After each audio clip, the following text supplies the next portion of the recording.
सत श्री अकाल, मैं दविंदर सिंह ते तुसीं वेख रहे हो एबीपी साझा। पश्चिमी बंगाल की ममता सरकार और सीबीआई विचाले पैदा हुए विवाद सुप्रीम कोर्ट पहुंच गया है। सीबीआई ने सुप्रीम कोर्ट च अपील दायर करदिआं कोलकाता के पुलिस कमिश्नर राजीव कुमार तो पुछगिछ जरूरी दसी है। तो सुप्रीम कोर्ट ने जिथे सीबीआई नूं सबूत लियाउण लई कहा, उत्थे ही मामले की अगली सुनवाई मंगलवार तक लई टाल दी है। इस सब विच सियासत भी गरमा गई है और लड़ाई हुण ममता बनाम मोदी बन चुकी है। पश्चिमी बंगाल की मुख्यमंत्री ममता बनर्जी ते केंद्रीय जांच एजेंसी का विवाद सोमवार सुप्रीम कोर्ट पहुंचा। सीबीआई ने देश की सर्वोच्च अदालत को शिकायत की और कोलकाता के पुलिस कमिश्नर को पुछगिछ करने की लोड़ बारे भी दस्सिया। अदालत ने सीबीआई की अर्जी की सुनवाई करदिआं अगली सुनवाई मंगलवार तक लई टाल दी। सीबीआई ने सुप्रीम कोर्ट में दस्सिया कि शारदा चिटफंड मामले कोलकाता पुलिस कमिश्नर राजीव कुमार सबूतां नाल छेड़छाड़ कर रहे हैं। सुप्रीम कोर्ट ने सीबीआई नूं की कहा। सीबीआई की दलील ते चीफ जस्टिस रंजन गोगोई ने कहा कि अज ही सुनवाई होवे अजिहा जरूरी नहीं। जेकर पुलिस कमिश्नर सबूतां नाल छेड़छाड़ कर रहे हैं तो सीबीआई सबूत देवे, कोर्ट सख्त कार्रवाई करेगा। चीफ जस्टिस ने सीबीआई नूं निर्देश दिते कि जे सबूतां नाल छेड़छाड़ हो रही है तो इसलिए वक्री अर्जी दाखिल की जाए। इस सब विच मामला संसद विच भी गूंजिया, जिथे केंद्रीय गृह मंत्री राजनाथ सिंह टीएमसी लीडरां की नारेबाजी विच बोलते रहे और उन्होंने पश्चिमी बंगाल सरकार की नखेदी करदिआं हालातां नूं गंभीर दस्सिया। के अधिकारियों की एक टीम कोलकाता के पुलिस कमिश्नर के निवास पर इस स्कैम की जांच के सिलसिले में पूछताछ के लिए गई थी। इन अधिकारियों को पश्चिम बंगाल पुलिस द्वारा न केवल रोका गया बल्कि इन अधिकारियों को बलपूर्वक पुलिस थाने ले जाया गया। अध्यक्ष महोदय, ऐसा नहीं है कि सीबीआई टीम सीधे पुलिस कमिश्नर से पूछताछ के लिए चली गई थी। सीबीआई को मजबूरन ऐसा करना पड़ा क्योंकि पुलिस कमिश्नर जांच में सहयोग नहीं कर रहे थे और सीबीआई के द्वारा लगातार सम्मन किए जाने के बावजूद भी वह उपस्थित नहीं हो रहे थे। हालात इतने गंभीर हो गए कि हमें सीबीआई के अधिकारियों की सुरक्षा के लिए सीआरपीएफ की अध्यक्ष महोदया तैनाती करनी पड़ी है। ममता बनर्जी रात तो ही मोदी सरकार विरुद्ध धरने ते बैठ गए और उन्होंने कई सियासी लीडरों का समर्थन भी मिल रही है। ममता जी के सरकार के साथ जो कुछ प्रधानमंत्री मोदी जी ने किया है, हम उसकी घोर निंदा करते हैं और इस देश में जो भी इस देशभक्त है, जो भी भारत के बारे में जरा सा भी सोचता है, उसी को इसकी कड़ी निंदा करनी चाहिए और ममता जी के साथ खड़ा होना चाहिए पूरे देश को। और देश खड़ा है, आज पूरे देश के अंदर इसकी चर्चा हो रही है और मोदी और शाह की जोड़ी को इस बार चुनाव में उखाड़ के फेंक देना चाहिए। भारतीय जनता पार्टी, केंद्र सरकार मिलकर के सीबीआई का दुरुपयोग कर रहे हैं। जहां तक ममता जी का सवाल है, वेस्ट बंगाल में जानबूझ करके भारतीय जनता पार्टी की जमीन नहीं है, वहां पर जड़ें नहीं पहुंची हैं, लेकिन जानबूझ करके धर्म के बहाने शुरुआत की उन्होंने उन्हीं की पार्टी के नेताओं को लेकर के अपनी पार्टी में शामिल कर लिया। हम लोग मिलजुल के एक साथ सामने फॉरवर्ड जाएंगे। इश्यूज जो है, देश बचाना है, संविधान बचाना है, फेडरल स्ट्रक्चर यानी राज्य का जो अधिकार, ये तीन चीज बचाना है। Save the constitution, save the country and save the federal structure. मेरा ख्याल हिंदुस्तान के इतिहास में जिस तरह से केंद्र की सरकार राज्य सरकारों पे आक्रमण कर रही है, प्रहार कर रही हैं, ये बहुत ही चिंताजनक विषय है। हमारे देश में अदालतें इसीलिए हैं कि कोई ऐसा मुद्दा सामने आए तो अदालत के पास जाना चाहिए, लेकिन मैं देख रहा हूं कि कानून को दरकिनार करके और ऐसा वातावरण पैदा करना ताकि केंद्र सरकार किसी तरीके से बंगाल में, वेस्ट बंगाल में दखल अंदाजी कर सके, ये इनका मकसद है। उधर बीजेपी जिथे पश्चिमी बंगाल की ममता सरकार को घेर रही है, उत्थे ही ममता का साथ देने वालों को भी कोसिया जा रही है। देश का ऐसा गंभीर स्कैम है जिसकी जांच सीबीआई सुप्रीम कोर्ट के निर्देश में कर रही है। हजारों गरीबों का पैसा लुटा है और उसमें सीबीआई के समन्स में आप नहीं आते हैं क्योंकि आप उस सोसाइटी के चेयरमैन थे। अब दूसरा सुनिए, जब सीबीआई ने कहा कि जो इन्वेस्टिगेटिंग ऑफिसर हैं, लगभग 10 केस हुए थे, उनसे हमको बात करनी है, तो कोई कहे कि मैं बूढ़ा हो गया हूं तो भी नहीं आ सकता, क्वेश्चन भेज दीजिए। कोई कहे कि हमारे घर में हमारे भाई की डेथ हो गई है। फिर सीबीआई ने डीजीपी से कहा कि हमारी मदद करिए, हमको इन्वेस्टिगेट करना है, 10 आयु से पूछना है उन्होंने क्या क्या दस्तावेज उठाए हैं, क्या उनका इन्वेस्टिगेशन है। तो ये क्लासिक सुनिए आप। पुलिस की ओर से कहा गया ये सब या तो रिटायर हो गए हैं या अलग जगह पोस्टेड हो गए हैं, तो आप उनसे संपर्क करिए। तो सीबीआई से कहा गया कि आप हमें बताइए वो कहां कहां पोस्टेड हैं और रिटायरमेंट के बाद कहां गए हैं, कोई डिटेल नहीं दिया गया। तो ये पूरे सीबीआई के द्वारा मई में टेक ओवर करने के बाद छोटे मोटे लोगों को पकड़ लीजिए आप, 1-2 चार्जशीट भी हुई है वो करिए। जब ऊपर बढ़िएगा तो आपको हम सहयोग नहीं करेंगे, क्योंकि इसके लार्जर कॉन्स्पिरेसी एंगल की जांच जब होगी तो उसमें बहुत कुछ मामला चलेगा। तो ये नहीं हुआ। उन लोगों को क्यों बुलाया भाई? चलो अब आपको हम एक रोचक बात बताना चाहते हैं जो और भी इंटरेस्टिंग है। वो क्या है? वो है कि जब बार बार बहुत प्रेशर पड़ा तो कहा गया बहुत रोचक तरीके से कि हम लोग बैठक कर लें, मतलब कलकत्ता पुलिस भी बैठ जाए, बंगाल की पुलिस भी बैठ जाए, आयोग भी बैठ जाए, आप भी आ जाइए। अब ये कोई तमाशा है क्या? ये पुलिस का इन्वेस्टिगेशन है ना, एक बहुत बड़े स्कैम में तो 3-4 बार ऐसे लटकाया गया। अब मैं आपसे एक सवाल पूछता हूं, बिल्कुल कानूनी सवाल पूछता हूं। यह बार बार कहा जा रहा है कि बिना वारंट के कैसे चले आए, तो 3 साल आपको समन किया जाए और आप पेश नहीं होते तो आपको पहले बता के आया जाए क्या कि हम इस दिन आने वाले हैं, ताकि और दस्तावेज गायब हो जाए। और दूसरा, भारत के सीआरपीसी में पुलिस को यह पावर है कि बिना वारंट के भी गिरफ्तार कर सकती है। अब मैं उसकी कानूनी बहस में नहीं जा रहा हूं। और अगर मामला गंभीर है तो सीधा किसी के घर पर जाकर उसकी गवाही लेने के लिए बाध्य कर सकती है। तो जब इतनी दिन से कोशिश की जा रही है, 3-4 साल से कार्रवाई नहीं होती है, तो क्या किया जाए? मैं फिर आऊंगा, ये कौन सी मजबूरी थी कि जो ममता जी ऐसे मामलों में नहीं आई, एक पुलिस अफसर के लिए खड़ी हो गई। हमने चुनाव आयोग से मांग की है कि स्वतंत्र, निष्पक्ष और भयमुक्त माहौल में पश्चिम बंगाल में लोकसभा के चुनाव हों। इसके लिए जो वर्तमान हालात और परिस्थितियां हैं उसका चुनाव आयोग आकलन करे और जो अधिकारी तृणमूल कांग्रेस के कार्यकर्ता की तरह भूमिका निभा रहे हैं, तृणमूल कांग्रेस के हिंसक घटनाओं के हिस्सेदार, भागीदार बने हुए हैं, उनको भी चुनाव के ड्यूटी से मुक्त रखा जाए। और साथ ही साथ जो सेंट्रल फोर्सेस हैं उनका डिप्लॉयमेंट भयमुक्त और स्वतंत्र माहौल में चुनाव के लिए जरूरी है।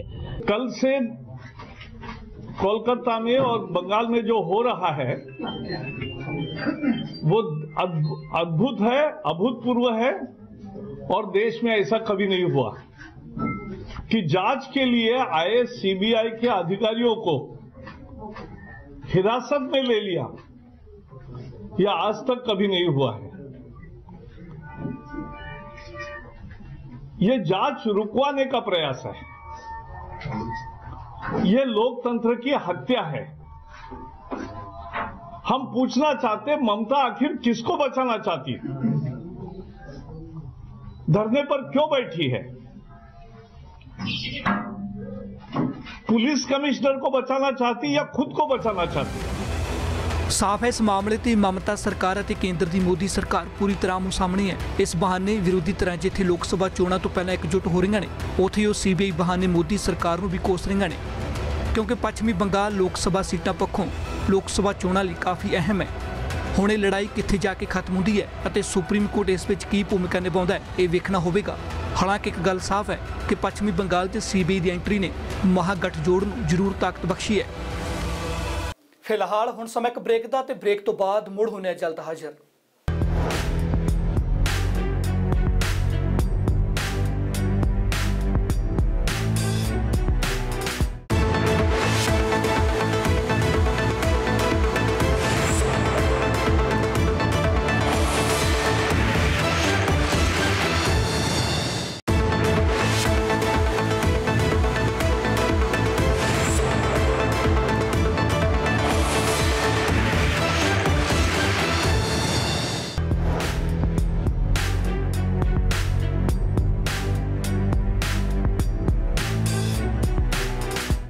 ਐਤਵਾਰ ਨੂੰ CBI ਦੀ ਟੀਮ ਕੋਲਕਾਤਾ ਦੇ ਪੁਲਿਸ ਕਮਿਸ਼ਨਰ ਰਾਜੀਵ ਕੁਮਾਰ ਦੀ ਸਰਕਾਰੀ ਰਿਹਾਇਸ਼ ਤੇ ਪਹੁੰਚੀ ਸੀ। ਐਤਵਾਰ ਤੋਂ ਲੈ ਕੇ ਸੋਮਵਾਰ ਤੱਕ ਕੀ ਰਹੀ ਪੂਰੀ ਕਾਰਵਾਈ, ਕੌਣ ਨੇ ਰਾਜੀਵ ਕੁਮਾਰ, ਕੀ ਹੈ ਸ਼ਾਰਦਾ ਚਿੱਟ ਫੰਡ ਮਾਮਲਾ, ਦੱਸਦੀ ਰਿਪੋਰਟ।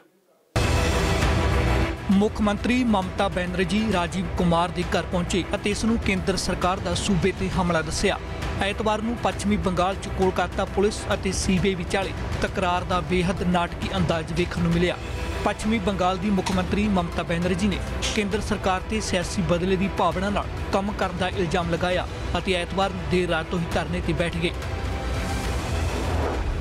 ਐਤਵਾਰ ਤੋਂ ਸੋਮਵਾਰ ਤੱਕ ਜੋ ਹੋਇਆ, CBI ਸੋਮਵਾਰ ਨੂੰ ਸੁਪਰੀਮ ਕੋਰਟ ਗਈ। ਅਦਾਲਤ ਨੇ ਮੰਗਲਵਾਰ ਤੇ ਸੁਣਵਾਈ ਟਾਲ ਦਿੱਤੀ। ਐਤਵਾਰ ਸ਼ਾਮ CBI ਅਧਿਕਾਰੀਆਂ ਦੀ ਇੱਕ ਟੀਮ ਕੋਲਕਾਤਾ ਦੇ ਪੁਲਿਸ ਕਮਿਸ਼ਨਰ ਰਾਜੀਵ ਕੁਮਾਰ ਦੇ ਸਰਕਾਰੀ ਨਿਵਾਸ ਤੇ ਪਹੁੰਚੀ। CBI ਅਧਿਕਾਰੀ ਸ਼ਾਰਦਾ ਚਿੱਟ ਫੰਡ ਮਾਮਲੇ 'ਚ ਪੁੱਛਗਿੱਛ ਕਰਨ ਲਈ ਰਾਜੀਵ ਕੁਮਾਰ ਦੇ ਸਰਕਾਰੀ ਨਿਵਾਸ ਗਏ ਸਨ। ਪੁਲਿਸ ਨੇ CBI ਦੀ ਟੀਮ ਨੂੰ ਰਾਜੀਵ ਕੁਮਾਰ ਦੇ ਘਰ 'ਚ ਦਾਖਲ ਨਹੀਂ ਹੋਣ ਦਿੱਤਾ ਅਤੇ ਉਹਨਾਂ ਨੂੰ ਥਾਣੇ ਲਿਜਾਇਆ ਗਿਆ। ਕੋਲਕਾਤਾ ਪੁਲਿਸ ਨੇ ਦਾਅਵਾ ਕੀਤਾ ਕਿ CBI ਦੀ ਟੀਮ ਬਿਨਾਂ ਕਿਸੇ ਵਾਰੰਟ ਦੇ ਆਈ ਸੀ। CBI ਟੀਮ ਪਹੁੰਚਣ ਦੀ ਜਾਣਕਾਰੀ ਮਿਲਣ ਤੇ ਮਮਤਾ ਬੈਨਰਜੀ ਰਾਜੀਵ ਕੁਮਾਰ ਦੇ ਘਰ ਪਹੁੰਚੇ। ਅਧਿਕਾਰੀਆਂ ਨਾਲ ਮੀਟਿੰਗ ਕਰਨ ਤੋਂ ਬਾਅਦ ਮਮਤਾ ਬੈਨਰਜੀ ਮੀਡੀਆ ਸਾਹਮਣੇ ਆਈ। ਮਮਤਾ ਨੇ ਇਸ ਨੂੰ ਭਾਰਤ ਦੇ ਸੰਘੀ ਢਾਂਚੇ ਤੇ ਹਮਲਾ ਕਰਾਰ ਦਿੱਤਾ। ਮਮਤਾ ਬੈਨਰਜੀ ਨੇ ਕਿਹਾ ਕਿ ਸੂਬਾ ਪੁਲਿਸ ਤੇ ਕੇਂਦਰ ਸਰਕਾਰ ਦਾ ਹਮਲਾ ਹੈ। ਮਮਤਾ ਬੈਨਰਜੀ ਨੇ ਰਾਤ ਨੂੰ ਹੀ ਕੋਲਕਾਤਾ ਦੇ ਧਰਮਤਲਾ ਇਲਾਕੇ 'ਚ ਧਰਨਾ ਸ਼ੁਰੂ ਕਰ ਦਿੱਤਾ। ਮੁੱਖ ਮੰਤਰੀ ਮਮਤਾ ਬੈਨਰਜੀ ਲਈ ਰਾਤ 'ਚ ਹੀ ਧਰਨੇ ਲਈ ਮੰਚ ਤਿਆਰ ਕੀਤਾ ਗਿਆ। ਤ੍ਰਿਣਮੂਲ ਕਾਂਗਰਸ ਦੇ ਨੇਤਾ ਅਤੇ ਵੱਡੀ ਗਿਣਤੀ 'ਚ ਵਰਕਰ ਧਰਨੇ ਵਾਲੀ ਥਾਂ ਤੇ ਪਹੁੰਚ ਗਏ। ਸਵਾਲ ਇਹ ਹੈ ਕਿ ਜਿਸ ਪੁਲਿਸ ਕਮਿਸ਼ਨਰ ਨੂੰ ਲੈ ਕੇ ਪੱਛਮੀ ਬੰਗਾਲ 'ਚ ਮਮਤਾ ਬੈਨਰਜੀ ਬਨਾਮ CBI ਬਣ ਚੁੱਕਿਆ, ਆਖਰ ਉਹ ਕੌਣ ਨੇ? ਕੌਣ ਹਨ ਰਾਜੀਵ ਕੁਮਾਰ? ਰਾਜੀਵ ਕੁਮਾਰ 1999 ਬੈਚ ਦੇ ਪੱਛਮੀ ਬੰਗਾਲ ਕੈਡਰ ਦੇ IPS ਅਧਿਕਾਰੀ ਨੇ। ਰਾਜੀਵ ਕੁਮਾਰ ਇਸ ਸਮੇਂ ਕੋਲਕਾਤਾ ਦੇ ਪੁਲਿਸ ਕਮਿਸ਼ਨਰ ਨੇ। ਰਾਜੀਵ ਕੁਮਾਰ ਦਾ ਜਨਮ ਉੱਤਰ ਪ੍ਰਦੇਸ਼ ਦੇ ਆਜ਼ਮਗੜ੍ਹ ਜ਼ਿਲ੍ਹੇ 'ਚ ਹੋਇਆ। ਉਹਨਾਂ ਨੇ IIT ਕਾਨਪੁਰ ਤੋਂ ਕੰਪਿਊਟਰ ਸਾਇੰਸ 'ਚ ਇੰਜੀਨੀਅਰਿੰਗ ਦੀ ਪੜ੍ਹਾਈ ਕੀਤੀ। ਸਾਲ 2016 'ਚ ਉਹਨਾਂ ਨੂੰ ਕੋਲਕਾਤਾ ਦਾ ਕਮਿਸ਼ਨਰ ਥਾਪਿਆ ਗਿਆ। ਉਹ ਕੋਲਕਾਤਾ ਪੁਲਿਸ ਦੀ ਸਪੈਸ਼ਲ ਟਾਸਕ ਫੋਰਸ ਦੇ ਚੀਫ ਵੀ ਰਹਿ ਚੁੱਕੇ ਨੇ। ਰਾਜੀਵ ਕੁਮਾਰ ਨੂੰ ਮੁੱਖ ਮੰਤਰੀ ਮਮਤਾ ਬੈਨਰਜੀ ਦਾ ਖਾਸ ਮੰਨਿਆ ਜਾਂਦਾ ਹੈ। ਆਪਣੀ ਸਮਝਦਾਰੀ ਦੇ ਬਲ ਤੇ ਰਾਜੀਵ ਕੁਮਾਰ ਸਰਕਾਰ ਦੇ ਨੇੜੇ ਆ ਗਏ। ਵਿਰੋਧ 'ਚ ਰਹਿੰਦਿਆਂ ਹੋਇਆਂ ਉਦੋਂ ਮਮਤਾ ਬੈਨਰਜੀ ਸੱਤਾ 'ਚ ਆਈ ਤਾਂ ਮਮਤਾ ਸਰਕਾਰ ਦੇ ਵੀ ਕਰੀਬੀ ਅਧਿਕਾਰੀਆਂ 'ਚ ਸ਼ੁਮਾਰ ਹੋ ਗਈ। ਸ਼ਾਰਦਾ ਚਿੱਟ ਫੰਡ ਮਾਮਲਾ। ਸ਼ਾਰਦਾ ਕੰਪਨੀ ਦੀ ਸ਼ੁਰੂਆਤ ਜੁਲਾਈ 2008 'ਚ ਹੋਈ ਸੀ। ਕੰਪਨੀ ਨੇ ਆਮ ਲੋਕਾਂ ਕੋਲੋਂ ਵੱਡਾ ਨਿਵੇਸ਼ ਕਰਵਾਇਆ ਸੀ। ਇਲਜ਼ਾਮ ਨੇ ਕਿ ਵਾਅਦਿਆਂ ਨੂੰ ਪੂਰਾ ਕਰਨ 'ਚ ਕੰਪਨੀ ਅਸਫਲ ਰਹੀ। ਇਸ ਕੰਪਨੀ ਦੇ ਮਾਲਕ ਸੁਦੀਪਤੋ ਸੇਨ ਦਾ ਰਾਜਸੀ ਲੀਡਰਾਂ 'ਚ ਕਾਫੀ ਰਸੂਖ ਮੰਨਿਆ ਜਾਂਦਾ ਹੈ। ਸ਼ਾਰਦਾ ਗਰੁੱਪ ਖਿਲਾਫ ਪਹਿਲਾ ਕੇਸ ਅਪ੍ਰੈਲ 2013 'ਚ ਦਰਜ ਕੀਤਾ ਗਿਆ। ਇਸ ਤੋਂ ਬਾਅਦ ਸ਼ਾਰਦਾ ਦੇ ਮਾਲਕ ਸੁਦੀਪਤੋ ਸੇਨ ਫਰਾਰ ਹੋ ਗਏ। ਸੁਦੀਪਤੋ ਸੇਨ ਨੂੰ ਬਾਅਦ 'ਚ ਕਸ਼ਮੀਰ ਤੋਂ ਗ੍ਰਿਫਤਾਰ ਕੀਤਾ ਗਿਆ। ਸੁਦੀਪਤੋ ਸੇਨ ਦੇ ਗ੍ਰਿਫਤਾਰ ਹੁੰਦਿਆਂ ਹੀ ਕੰਪਨੀ ਠੱਪ ਹੋ ਗਈ। ਸ਼ਾਰਦਾ ਚਿੱਟ ਫੰਡ ਘੁਟਾਲੇ 'ਚ ਜਾਂਚ ਲਈ ਸੂਬਾ ਸਰਕਾਰ ਨੇ SIT ਬਣਾਈ। ਸੂਬਾ ਸਰਕਾਰ ਨੇ SIT ਦਾ ਚੀਫ ਰਾਜੀਵ ਕੁਮਾਰ ਨੂੰ ਬਣਾਇਆ। ਸਾਲ 2014 'ਚ ਸੁਪਰੀਮ ਕੋਰਟ ਨੇ ਸ਼ਾਰਦਾ ਚਿੱਟ ਫੰਡ ਘੁਟਾਲੇ ਦੀ ਜਾਂਚ CBI ਨੂੰ ਸੌਂਪਣ ਦਾ ਫੈਸਲਾ ਕੀਤਾ। ਪੱਛਮੀ ਬੰਗਾਲ ਸਰਕਾਰ ਇਸ ਮਾਮਲੇ ਦੀ ਜਾਂਚ CBI ਨੂੰ ਸੌਂਪਣ ਦਾ ਵਿਰੋਧ ਕਰਦੀ ਰਹੀ। CBI ਨੇ ਇਲਜ਼ਾਮ ਲਾਇਆ ਕਿ ਕੋਈ ਦਸਤਾਵੇਜ਼, laptop, pen drive, mobile phone Rajiv Kumar ਨੇ CBI ਨੂੰ ਨਹੀਂ ਸੌਂਪੇ। सीबीआई ने राजीव कुमार ਨੂੰ कई सम्मन भी भेजे पर सीबीआई ਦਾ इल्जाम है कि ਉਹ पेश नहीं ਹੋਏ। सीबीआई ਦਾ कहना है कि ਉਹ ਐਤਵਾਰ ਨੂੰ ਚਿੱਟ ਫੰਡ ਮਾਮਲੇ 'ਚ ਹੀ ਰਾਜੀਵ ਕੁਮਾਰ ਕੋਲੋਂ ਪੁੱਛਗਿੱਛ ਲਈ ਉਹਨਾਂ ਦੇ ਘਰ ਗਏ ਸੀ। दरअसल ਐਤਵਾਰ ਨੂੰ सीबीआई ਦੀ ਇੱਕ ਟੀਮ ਕੋਲਕਾਤਾ ਦੇ ਕਮਿਸ਼ਨਰ ਰਾਜੀਵ ਕੁਮਾਰ ਦੇ ਘਰ ਸ਼ਾਰਦਾ ਚਿੱਟ ਫੰਡ ਮਾਮਲੇ 'ਚ ਪੁੱਛਗਿੱਛ ਕਰਨ ਲਈ ਪਹੁੰਚੀ ਸੀ ਪਰ ਕੋਲਕਾਤਾ ਪੁਲਿਸ सीबीआई ਅਧਿਕਾਰੀਆਂ ਨੂੰ ਥਾਣੇ ਲੈ ਗਈ। सूबा पुलिस का कहना है कि सीबीआई की टीम के कोल कोई वारंट नहीं सी। इस मामले की जानकारी मिलदे ही मुख्यमंत्री ममता बनर्जी जी राजीव कुमार के घर पहुंचे और इसनूं केंद्र सरकार का सूबे ते हमला दस्सिया। फिलहाल हुण रुकदे एक होर छोटे जिहे ब्रेक लई।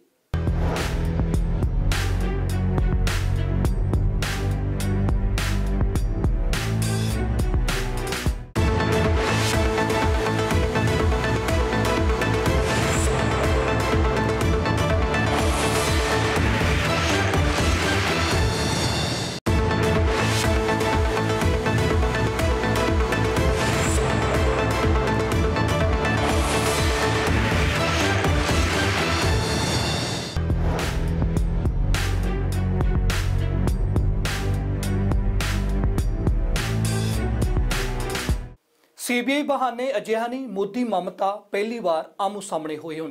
दरअसल जदों तो 2019 ਦੀਆਂ लोक सभा चोणां लई सियासी सरगर्मियां तेज होईਆਂ ने उस तो बाद इस तरह लग रहा जिवें ममता ने सूबे 'ਚ मोदी सरकार की नो एंट्री कर दी होवे।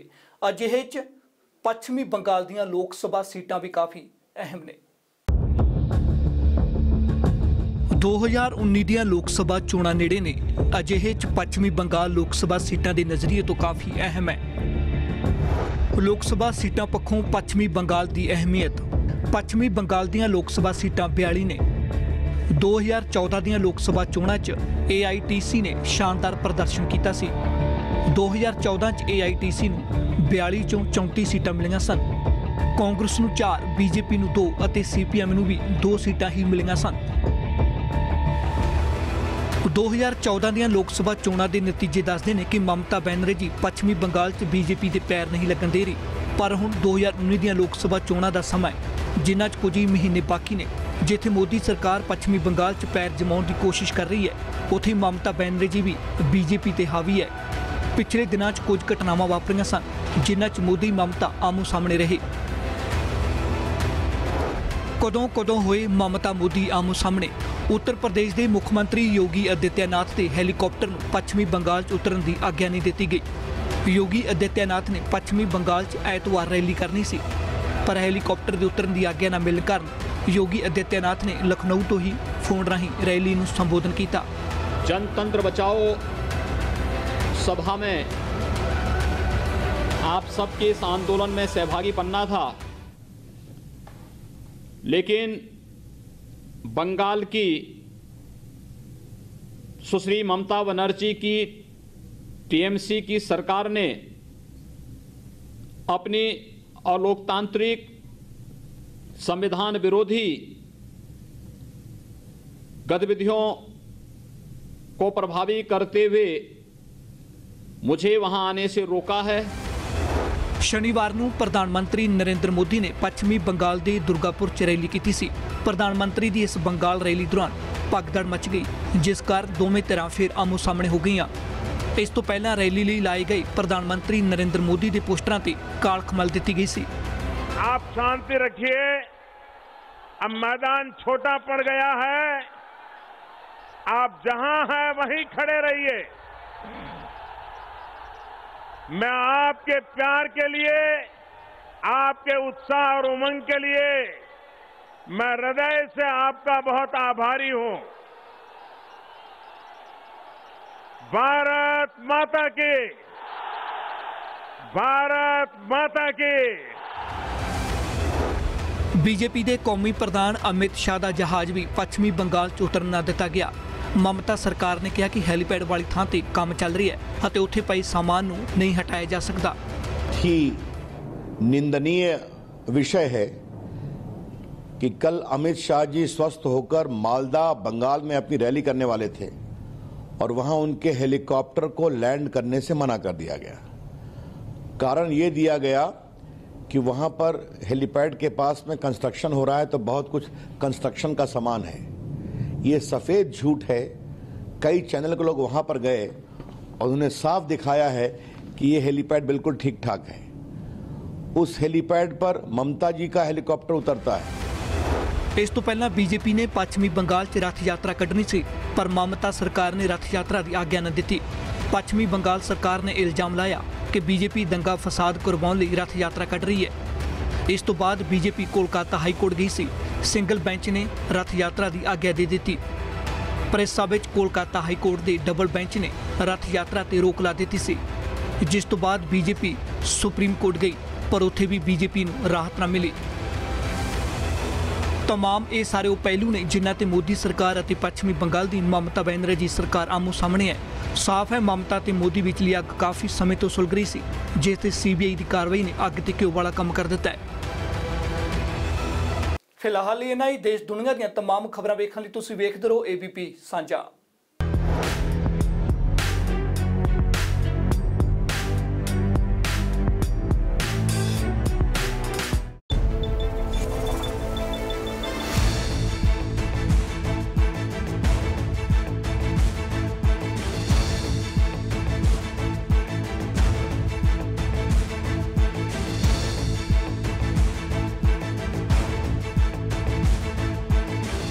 ਤੁਸੀਂ ਵੇਖ ਰਹੇ ਹੋ ABP ਸਾਂਝਾ, जोश, जज्बा, जुनून।